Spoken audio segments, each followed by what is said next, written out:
So you want to play Blade Vortex, but you don't want to play a squishy 5k life Mathel build. Or you want to play Righteous Fire, but you want to do more damage and have a more active playstyle than casting Orb of Storms every 10 seconds.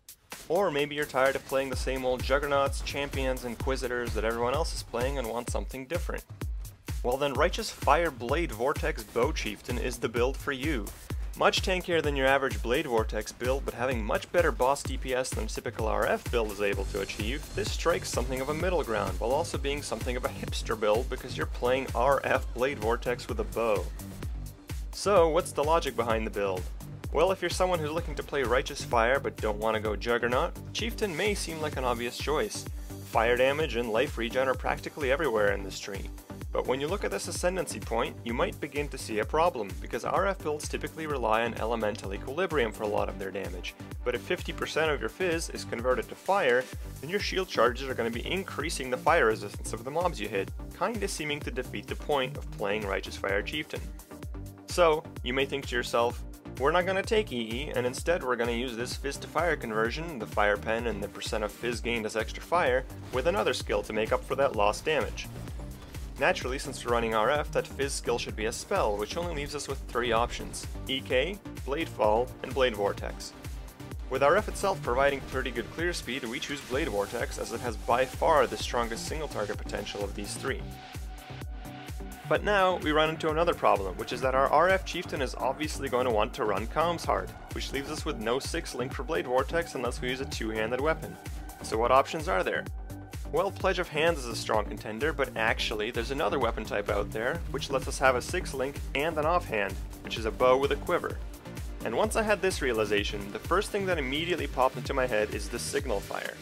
With its fizz to fire conversion, it saves us from needing Avatar of Fire, and gives us an extra 35% of fizz as fire on top. And for the weapon, we can take a lesson from SRS builds and learn the value of cheap 6-link short bows, which cost about 10 to 12 chaos, and can be crafted to have 100% spell damage with an essence that costs about 5 chaos. When I first thought of this idea, I thought of it as a joke or a meme build, but when I put it into Path of Building, it actually did more damage than the Pledge of Hands version, currently reaching about 700k DPS with Conk Effect, or 435k against Shaper. Not bad for a build that also has 8600 life, about 1000 net life regen, and 6 endurance charges. So finally, with the reasoning out of the way, let's take a look at the passive tree. Because leveling with RF or Blade Vortex tends to be pretty clunky, for leveling I just recommend taking advantage of this Ascendancy node and using Molten Strike or Infernal Blow. You can just use basically the same tree and path through here for faster access to the good nodes. A 4-link Infernal Blow or Molten Strike socketed in a wide swing will kill pretty much everything until level 40, at which point I recommend switching over to the Cauterizer. At level 55 you can swap over to a Namahu's Flame if you wish and use Cyclone or anything else, but personally I just use the Cauterizer all the way until endgame. At level 68 your tree should look something like this, and you are now ready to swap over to Righteous Fire Blade Vortex. With 6 endurance charges and Purity of Fire, you should be more than able to sustain Righteous Fire, and you can use the Aracali and Aberrath Pantheons to help out. Helping Oak also helps with sustain and leveling, though you will need 20 regrets later to change to Eramir's Blessing for the 2 passive points. Here's the final endgame tree at level 91. Naturally we throw a Might of the Meek in this jewel socket like every build does, as it gives more life, life regen, stats, and has no downside. Endgame, I use an upgraded Tukohama Pantheon for more life regen, and Lunaris for general mapping, which is switched out for Stelar for boss kills. Now let's take a look at some of the other gear that makes the build work. Because we're not running Elemental Equilibrium, Impresence is now an amulet that actually works for us. Normally, although this looks like a sick RF amulet, the added fire damage ruins it because of EE. Since we're not running EE, this provides us with life, regen, great defense through Maddening Presence, and great offense through a free Flammability Curse. And of course, like any RF build, we use an Elder Belt with increased life recovery rate. Whatever else affixes this belt has almost don't matter, though I chose to buy a Rustic for a little bit of damage. They're also cheaper since normal RF builds don't care about fizz damage. And then I crafted some life onto it. Rings in an ideal world would both be Com's Ways, of course, for a massive boost to regen and even more fizz mitigation from endurance charges. But not only are Com's Ways 200 plus chaos each, wearing them essentially leaves you with just a gloves, boots, and belt slot to get all of your cold and lightning resistance. And these life recovery belts are already expensive without resist, so unless you want to spend another 6 to 10 exalt on this build, rare rings with life, resist, and dex are just fine. A pariah with a red socket is also an option, and if you throw a level 21 Purity of Fire in there, it'll bump it to a level 23, which gives one more max resist. But the benefits of this are honestly pretty small. Finally, I highly recommend the Blade Vortex Duration enchant on your helmet, as keeping more blade stacks up is very important for overall damage, and Blade Vortex just feels pretty crappy without at least 50% increased duration or so. I use a Starkania's, mainly because they're cheap and easy to find because everyone enchants them, but also because it's got lots of life and dex, which are both things we need. Boots and gloves are then just used to get as much life as possible while filling out our resist and dex requirements. For a weapon, like I said, start by buying a 6-link short bow. You can easily find these by searching for 6-linked bows with a max dex requirement of 30.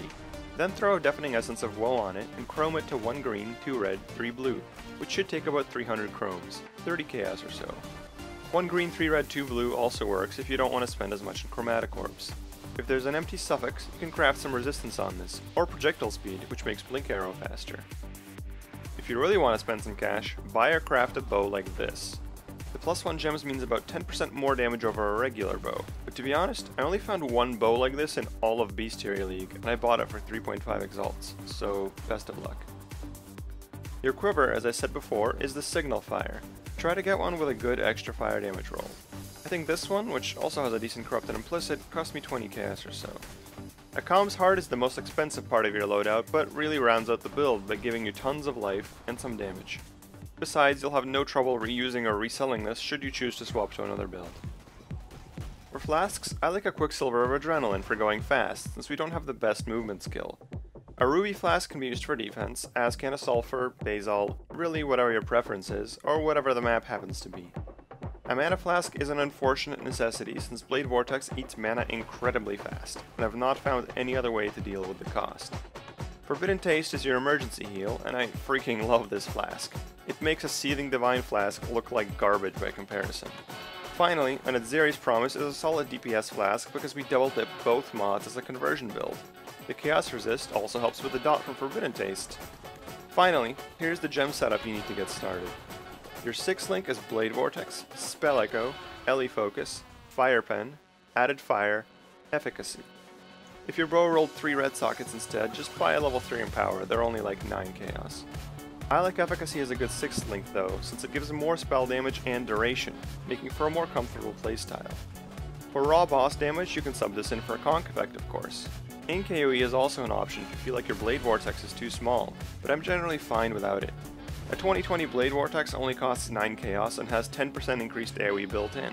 If you really want to optimize, you can swap to a level 21 Blade Vortex for maximum boss damage. Your Righteous Fire 4-link is RF, Burning Damage, Ellie Focus, Efficacy. Again, same logic here for the 4th link as with Blade Vortex.